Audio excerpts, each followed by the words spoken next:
Hi guys, ArchieLuxury and Paul Pluta channel. Today I'm discussing my latest horological purchase, my Breitling SuperOcean. Now this model here is a Breitling. They got a number on the back of it. It's got a number which I'll read to you. I'll proceed to read to you. It's an A17321. That's the model number. Now this piece here is a Breitling SuperOcean Heritage, and it's the 42mm version. They make a 46mm, and this is the 42mm version. 42 and 46mm. Now let's have a talk about this piece here. The question is why I chose the Breitling SuperOcean Heritage. And I gotta tell you why I did choose this piece here. As you know, with my collection, I sold off my solid gold Submariner and I acquired a Patek Philippe World Time. That meant I had no diver. So I really wanted a diver. A diver.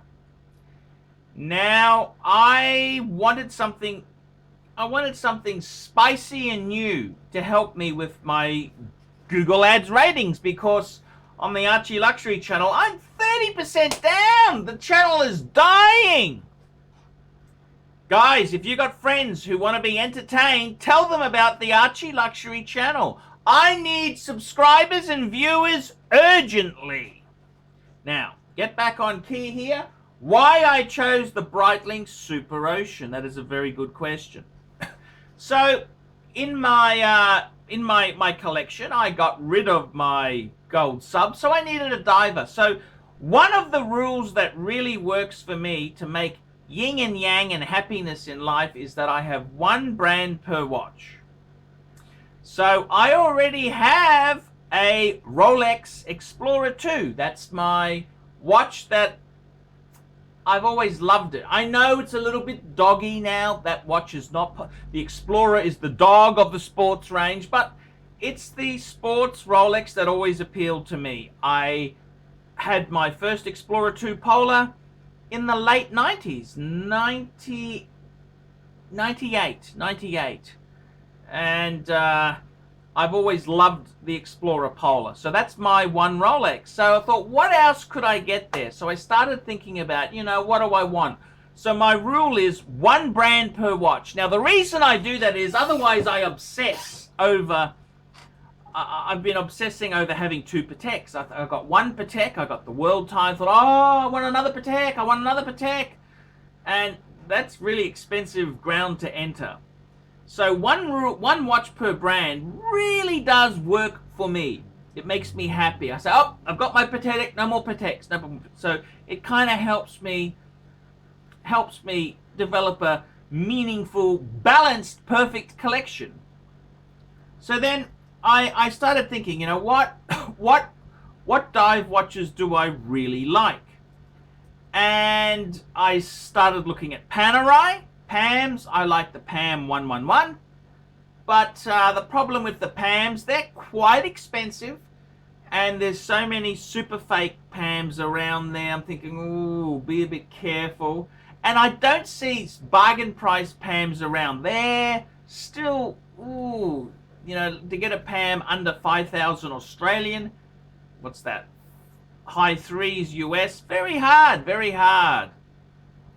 So then the other divers that I've owned that I can recall were the Breitling. I've had a few Breitling.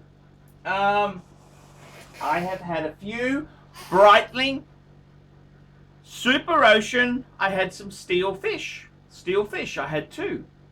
And whenever I've had the Breitling catalog, these are beautiful, well photographed, just excellent salesmanship. Whenever I've had these catalogs and sat down, I've always loved to come back to the SuperOcean Heritage. So when I had the steel fishes, they're a bit gimmicky. They just they had, rubber in the bezel, and it just looked a bit child sort of thing. But when I looked into the catalog, I fell in love with a retro diver on a shark mesh bracelet. And very, very retro, restrained, you know, that was kind of my preference. And the preference size would be the 42 mil. I think the 46 mil is too big. So when I've gone through the Breitling catalog and thought, what would I buy if it wasn't a bargain and was something I really liked? The Breitling SuperOcean Heritage kept coming up. So I then proceeded, you know, just kicking a few tires around there. Oh, what can I get one for? And then I found a really well priced one on eBay. And although the dial color and bezel color aren't my first choices, beggars can't be choosers. I am buying secondhand. So this is let's look at it. It's a box papers piece. So it came with the box, papers, everything. Just under 12 months old, like new. It was 42 mil size, very important. That's probably the most important thing. Shark mesh bracelet. Now it had the black bezel with the silvery white dial, which I would have probably, if I had my choice, I think if I was picking one out from the window, if I was buying new, I'd probably go for black dial with the green, the Rolex Kermit green type bezel. I reckon that would be cool in a retro watch. But beggars can't be choosers. This came up at a great price. It's 42 mil, shark mesh bracelet, box papers, all the links, everything was there. And I thought, you know, go for it. Why I chose a Breitling? Well, many people are giving me slack. I'm trying desperately to bring some difference into the watch reviews. Everyone says, oh, Archie, you keep talking about the same stuff. So I'm desperately trying to stop the 30% slide in viewing. So I'm bringing in new stuff. So when a Breitling came up, I thought, hey, this could really, really, really pull the punters in. So I'm doing it for Google Ads. That's right, Google Ads. I also like the watch. I like the look of it. Yes. That's not my first choice in dials. I would have preferred the black dial with the green bezel. I tell you what looks amazing.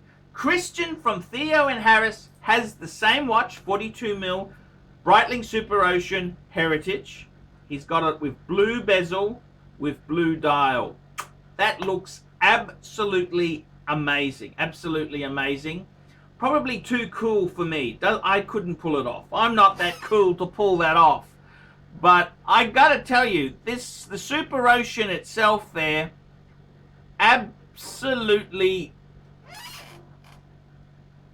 I think it's a cool dive. I was looking for something different. I wanted something that was a brand I didn't already have. So Omega, Rolex, IWC, and Breguet, they were out of the equation because I've already got a piece in another model. So I wanted a diver. So I started thinking about what do I want. Well, the first thing that comes to mind is a no-date Submariner. But let's be honest, they're expensive. I've owned a few. I've already covered that ground before. And they're expensive. They're very expensive. They're really expensive. I sold my last one for $6,000 to a guy in Sydney. He's still got it. He loves it. And I think, you know, it was probably a mistake. I shouldn't have sold it. But so I didn't want to get a Rolex because the Rolex, you know, I would like to get a Sea Dweller or a No Date. And, you know, you're looking close to 10,000 Aussie dollars. So then I thought, you know, what else? Omega Seamaster. Well, I've already got the Omega Speedmaster Man on the moon, so I can't have another Omega. Same problem. I thought, hey, maybe an IWC aqua timer. No, can't do that because I got the IWC Ingenua. So then I started to think to myself, what can I get that I don't have? What do I like? And I thought, well, Panerai, definitely Panerai. But Panerai's super fakes out there, and there's also the problem with Panerai is that they're still pretty dear. Although the Panerai market is soft, it doesn't mean the dealer is passing on that saving. So Panerai I kind of put to the back burner. I started looking around thinking, what Breitling? If I got a Breitling, what would it be? And I thought, SuperOcean Heritage. SuperOcean Heritage, and it'd have to be 42 mil. I don't really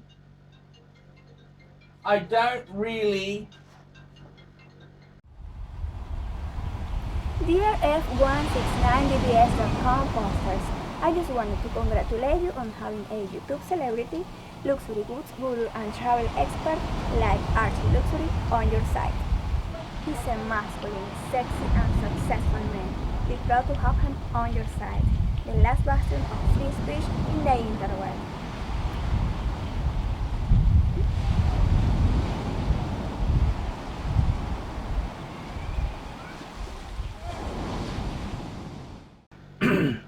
$42 mil. I don't really like super-sized watches. I think 42 mil, maybe 43 mil absolute extremity would be the absolute limit. So 46 mil, even though I'm a big guy, I don't think I just don't like super big.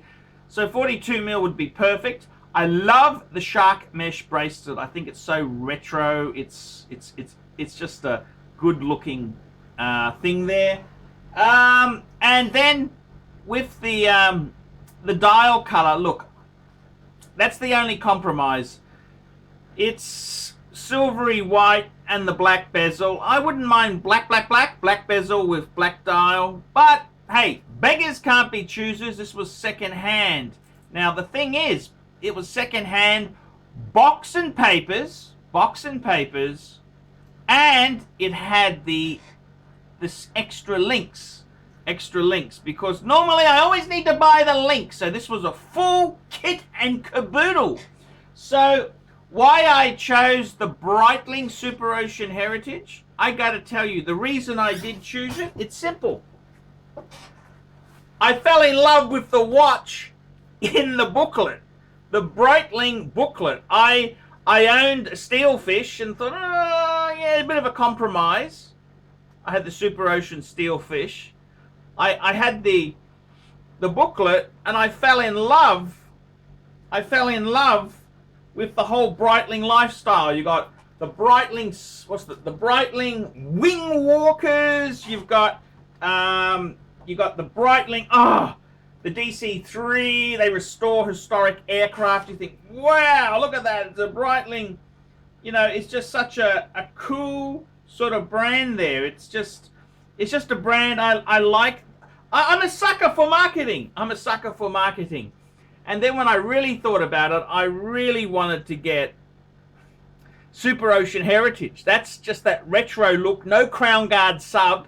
I mean, how cool and sexy is that? No crown guard sub. So when this model here came up, I thought, hey, that's a bargain. It's a good one to get. That's why I got the Breitling. That's the reason I fell in love with the Breitling. So guys, why I chose the Breitling SuperOcean Heritage? Well, it's because it's in my collection ethos. One brand per watch. It's a brand that I do like. I like Breitling. I've owned a few, and I thought they were really good bang per buck. And if I had, I've looked in the catalog and I thought the retro look. I really do like retro look stuff. The retro look is really cool. So I thought, something?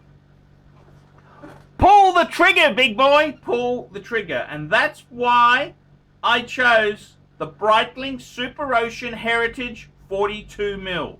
That's the reason, guys. That's why I chose it.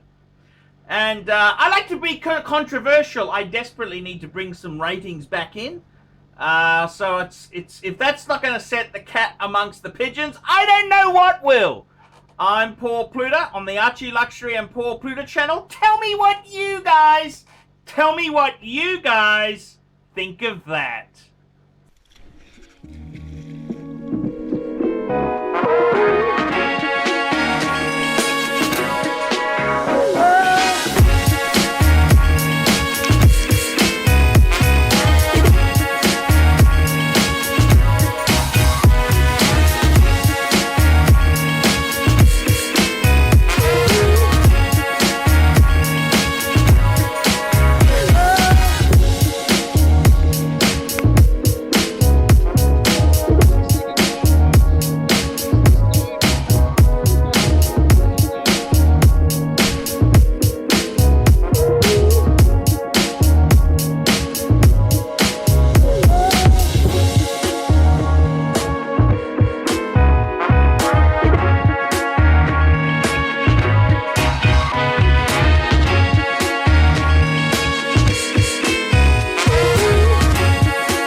Okay.